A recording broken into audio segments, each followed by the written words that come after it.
কড়াইতে আমি তেল দেব। তেল গরম হয়ে পেঁয়াজটা দিয়ে দেবো।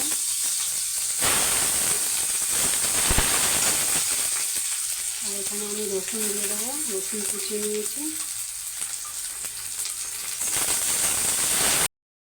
আর এখানে আমি 4-5টা চিংড়ি মাছ দিয়ে নিয়েছি, নুন হলুদ মাখিয়ে ভেজে নেবো একসাথে পেঁয়াজ দিয়ে।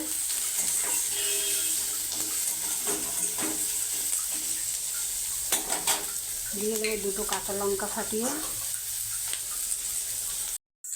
ভাজা হয়ে গেছে, নামিয়ে নেব, নামিয়ে ঠান্ডা করে নেব।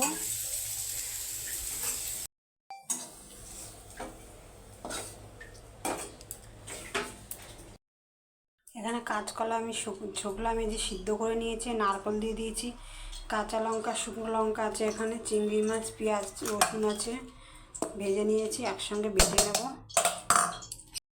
তেল গরম হয়ে গেছে, আমি একটু তেল দিয়েছিলাম কড়াইতে, সেই পেস্টটা আমি দিয়ে দেবো এবার।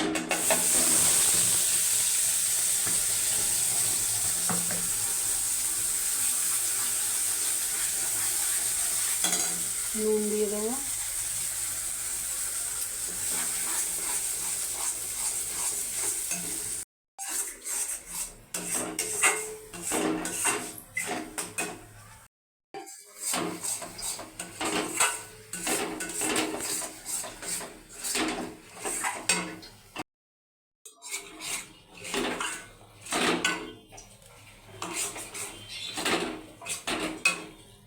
হয়ে গেছে কাঁচকলার খোসা ভর্তা, এবার নামিয়ে দেবো।